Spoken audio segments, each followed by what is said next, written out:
Well, welcome to another session. Today I am going to be talking about the concept of love and war. And you've heard me say before that in principle there are two, you might say, mottos that exist within the dating sphere. The first has to do with the saying that all is fair in love and war. The second is the principle of fair play, or what I call the silver rule, which simply says, do not do unto others as you would not want them to do unto you. Fairly straightforward. I explained that for men between age 18 and 35, the principle to follow should be that all is fair in love and war. From 35 and above, once you've decided, if you decide that you would like to settle down, slow down, take things a little bit more seriously, perhaps get married, then the principle to apply is the principle of fair play. And in today's session, I am going to try to expand on the idea of love and war, and perhaps share one or two ideas that should be considered in order to win in the art of war. Now let me begin by saying that dating in today's day and age is simply the art of deceit. Those who play the art well win. Those who don't lose. In many ways, the concept of dating is obviously viewed differently from a female perspective than from a male perspective. You've heard me say before that for men, in the majority, the main purpose for dating is to shag, is to get laid. We go out on a date as a way of pre-auditioning for the opportunity to be considered for sexual copulation. That's the main purpose. We don't go on dates because we want to hear what you think about the Chelsea football team and the new manager. We don't go on dates to hear about your political opinions. We do not go on dates to talk about poetry and music and art. We have friends for that, boys, should we want to discuss issues that we find to be interesting. We go on dates, and one of the reasons we sit there patiently, pretending to be interested in things that you are interested in, is simply to soften you up so that you accept our audition for sex. That is at the core, the primary purpose of dating for men. Now, I said that dating is simply the art of deceit. Let me expand on that ever so slightly. Women generally are judged differently to men in the dating sphere. A woman is judged primarily based on her looks, judged based on her ability to reproduce. This is on the aggregate. Now within dating, the only thing that matters is her attractiveness, beauty, youth, and her attractiveness. We call that the sexual attraction, sexual market value of the woman.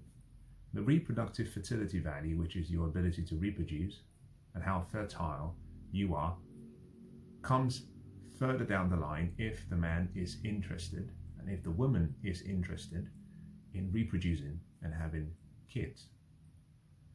So, from a female's perspective, she's judged based on her beauty, her youth, and how attractive she is. The man, on the other hand, is judged very differently. Now, I know in different parts of the world, this varies, but generally, if you look through history, men were judged primarily on two specific grounds: protection and provision. Now, in the West, the need for protection has been delegated or outsourced because we have much less incidences of either invasion, war, or conflicts. So the police and the army, in many ways, are responsible for protecting us, which means that the concept of protection is no longer seen as to be seen as important as it once was, which falls back to just simply one primary aspect of what men are judged based on, which is provision. Now, interestingly, in the West, the need for provision from a man has declined severely as more women have joined the workforce. And that means that back in the day, you had to go out and bring home the bacon. Today, she owns the pig. So she doesn't need, in many ways, doesn't need your provision per se. In the majority, most women do, but more women are now more educated than men and are working much more than they've ever had. And what we've found is we've now created a derivative of what used to be the concept of provision for a man. It has expanded. It's expanded to encompass influence, power, money, fame. So in many ways, a woman is judged by the kind and caliber of man and the quantity of men that she can attract with her beauty, her youth, and how attractive she is. A man, on the other hand, is judged on his ability to provide or on his wealth, the amount of power he has, the amount of influence he has. Now, what that simply means is that for men, we want to get as much sexual copulation as we can, and in exchange, we give out the least amount of resources. And let me combine the four derivatives of provision, and let me call that resources for the sake of today's conversation. If you're between 18 and 35, your goal should be to attract as many and to solicit as many opportunities to receive any form of sexual exchange, fair exchange, but you pay the least possible. For a woman between 18 and 30, which is when the woman is at her sexual prime in terms of beauty and attraction, every woman should look to attract as much resources as they can, and in exchange give as little or few opportunities or access to their bodies. Now, because women are the gatekeepers to their bodies and their womb, the burden is on women to ensure that they hand out the keys to the right person. Now, we do have pills and we do have new technologies that ensure that even if a mistake is made, that the woman doesn't pay the price for that, which used to be the case over history. In any case, the woman has to choose carefully, which means her role is to attract as many suitors as she can, obtain as much resources fairly as she can, but in exchange, give as little as possible. The man, on the other hand, is supposed to offer, I didn't say give, but to offer promises of resources in exchange for immediate sexual copulation or sexual encounters. Now, whoever wins that game, because this is a game of deceit, whoever wins that game wins. Which is why I said that dating is all about, or is synonymous with, love and war. And that when you're in the game of love, or whether you are in war, there are no rules. It's a zero-sum game. There is one winner and one loser. So here is how women augment their ability to win the game and attract the most suitable of male companions. Because again, like I said, the woman's role is to ensure that she attracts the most suitable man based on her sexual marketplace value. They do this in a number of ways. The younger a woman is, the more she can use her youth and her beauty, which is why for those who are young, between 18 and 23, you're really at your peak in terms of your sexual marketplace value. And the decisions you make during that period determines, in many ways, what happens before you get to the age of 30. In any case, you tend to find that the way women compete is to maximize their beauty, their attraction, in order to attract the right person. And they do this in several ways. Some of it is very deceitful. You know, we talk about fake hair, we talk about fake eyelashes, we talk about, fake bums, fake heights, plastic surgery, fake nails. Everything is an enhancement in many ways to conceal your true identity, your true self. So when you meet someone for a first date, you tend to find that the person is presenting their best self. The dresses they wear, sometimes the clothes they wear, sometimes are not theirs. Something has been borrowed, purchased with the intention of returning back to the merchant once they've been on the date. But the whole idea is to present themselves as worthy of all of your resources. Most of it is deceitful. Again, I'm not a moralist and I'm not making a moral judgment. In any case, all is fair. And that simply means that for men, if you're competing and you only have one tool, provision, and 3 or 4 derivatives of that one tool, power, influence, money, fame, if that is all of the derivatives you have to play the game to attract the woman, then likewise, all is fair. But there is one problem.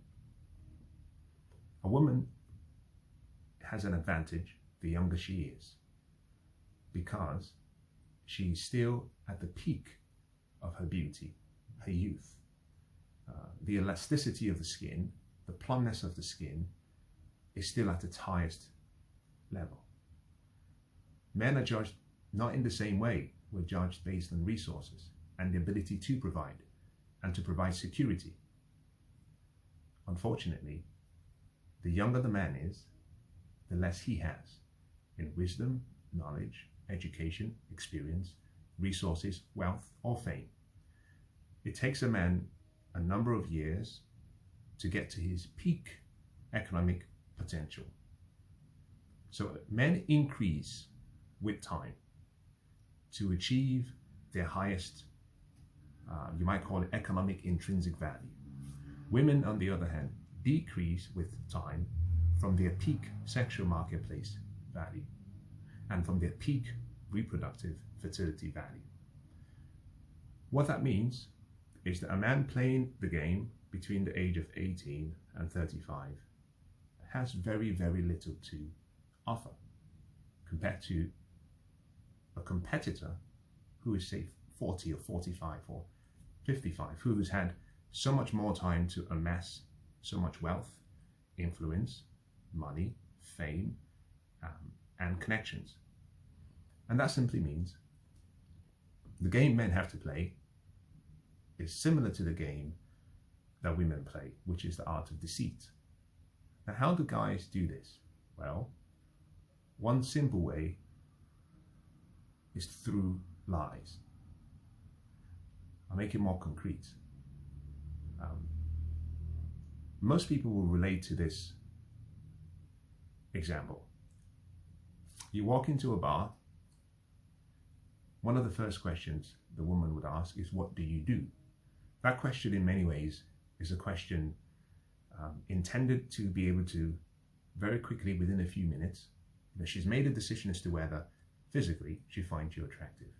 She now needs to make a decision as to whether you have the opportunity and the ability, the potential to provide the most resources and security for her. If you're honest, and if you say, well, I'm a graduate accountant, I just finished university, she knows all you have is potential. She has to wait 10, 12, 15 years for you to reach your maximum potential. If someone of equal standing as you, good person, walked into the same bar and introduced himself, and he said, well, I'm a chartered accountant and I work for one of the big 4 companies. I am actually an associate moving to partner in the next perhaps 9 to 12 months. Suddenly a light bulb goes up in the woman's head. Both of you are equally attractive physically, but she has to make a decision.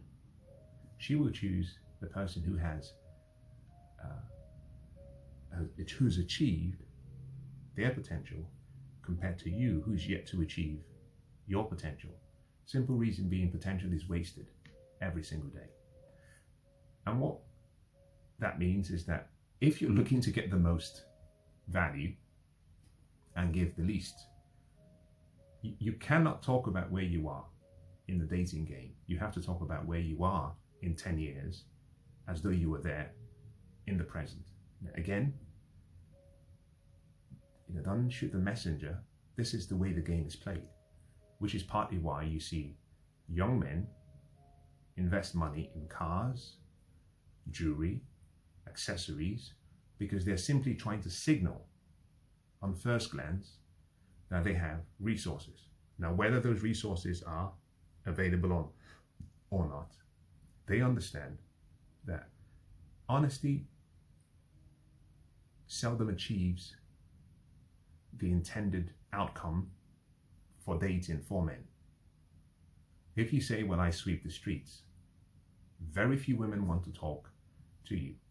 On the other hand, if you say, I'm the managing director of the local council, and I supervise roughly 200 people, and I have a 6-figure salary, suddenly the woman is interested. Now, what that simply means is that each party is playing the art of deceit with the intention of achieving their intended outcome. You've heard me say between 18 and 35. That is the prime phase of any man's life. 95% of all of your time should be focused on your goals, your dreams, your vision, making as much money, building wealth, trying to aspire to become financially wealthy and financially independent. 5% of your time can be devoted to pursuing women or for whatever sexual fantasies or enjoyments you crave. And that simply means if you only invest 5% of your time in women in order to achieve what you want, which is sex and to get laid, all is fair. All is fair, and that means whatever you say, whatever you do, all is fair. Now, I know this, having had a number of male friends and having spent so much time with men, that a man would describe meeting someone and she doesn't give him the light of day. And he shows up the next day dressed differently, perhaps this time driving a really exotic car, and suddenly Her demeanor changes. She's now very interested. And so in many ways, there's a signaling process that takes place between both sexes. Whoever treats the other the worst wins. Let me say that again, perhaps slightly differently. If dating is the art of deceit, and if dating is a zero-sum game for men between 18 and 35, or for men above 35 who want to remain single, it simply means the man is not necessarily looking for a relationship. All we think about when we see you, if we find you attractive, is that we want to sleep with you. We're not thinking about procreating with you because we do not want to be in a relationship and we do not want to have children. We're thinking, how do I get from where I am now into bed with her? And how can I do that as fast as I can? And that simply means that we'll use any means necessary. So that's that.